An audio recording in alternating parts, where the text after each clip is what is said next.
Tandise nayo eva kombana faba MTN Uganda. MTN Uganda einenteekateeka kubatenga eyamba ku bayimbi ab'enjawulo okubatenga ba promotinga abali mu kika kya hip hop. Wano no bana faba MTN basobodde okubatenga bakikoledde ebbanga n'ebbanga. Omwaka guno gwennyini omwaka gwa 2022 bana faba MTN batongozza enteekateeka eno. Bazitongoza last week wali ku MTN headquarters era ng'empaka zino zigenda kubeerawo nga 28 omwezi ogwokutaano nga bagenda kulonda omuyimbi akuba hip hop akyasingidde ddala. Kati omulundi guno gwa mukaaga nga bakikoledde emyaka 5. Omukuba kwasaganya ensonga za MTN mbavubuka omukyala bamuyita Helen Kirungi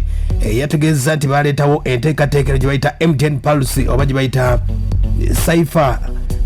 beat oba Cypher challenge. Wano n'abayimbi oba omanyi hip hop oli rapa ogenda ku www.mtnpulse nosobola okwatenga olondayo beat eyo nosobola okwatenga oteekamu ebigambo by'oyinza okubatenga oteekamu bino okubeera bya ddakiika emu.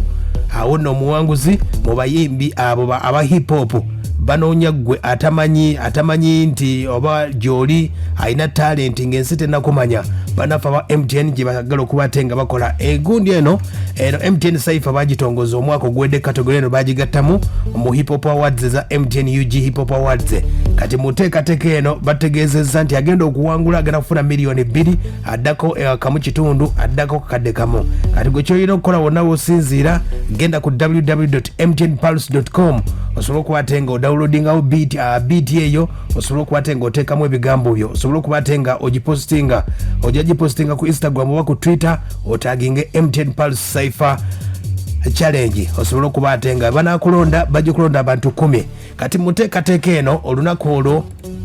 waliwo aba hip hop abayimbi abaliwo omukulu bamitada agent yaliwo walugobeta Flex n'abalala bangi nnyo baaliwo mu teekateeka eno era ng'omwaka oguwedde eyawangula empaka za MTN UG hip hop awards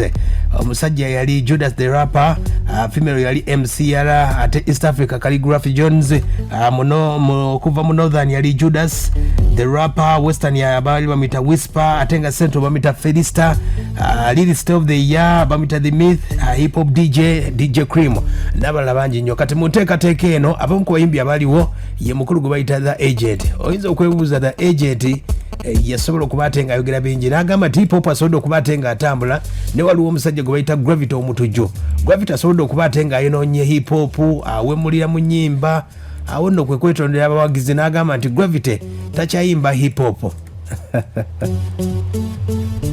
Agent yabadde bwati ku nteekateeka eno zegambyeko MTN High People baziyita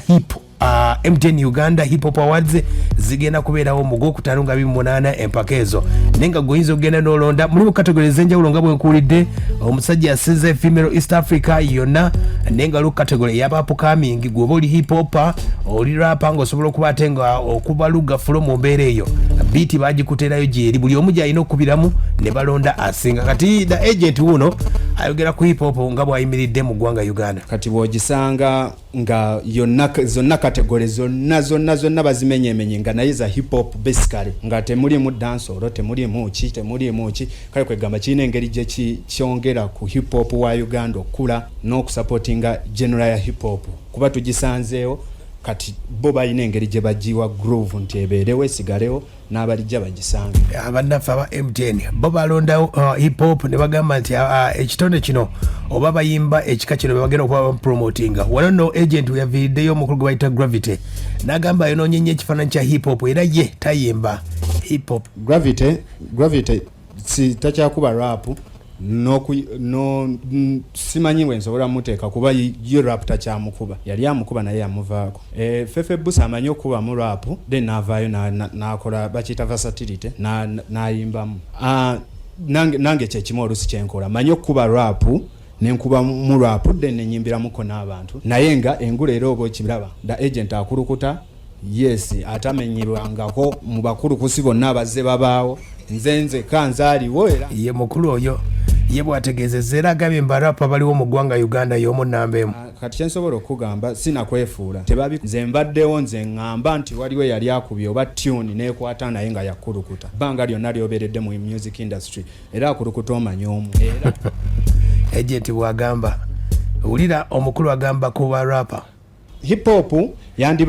yandibadde w'amaanyi nnyo naye oluusi abatusookayo abamu be bamwonoona okitegeera be bamwonoona bamansanya entungo oluusi kyova olaba ebisa ebisinga nvaayo ne mbagambako ne bagamba simanyi okuba naye nga oluusi tuyina engeri gye twagala otutereeza kino ekintu nti n'abatulabirako balabe mbu abantu baniga baakuba kisobola okuba yesi kyabaniga ekigambo ky'abaniga kyo kijjirawo naye tuyimbira abantu tusigala tuyimbira abantu tuli bavubuka mulembe gw'abavubuka kati singa hip hop aterera nga just tuyisaamu message akwata ku bantu yes tusobola bragging kuba it's all about hip hop ye mukulu oyo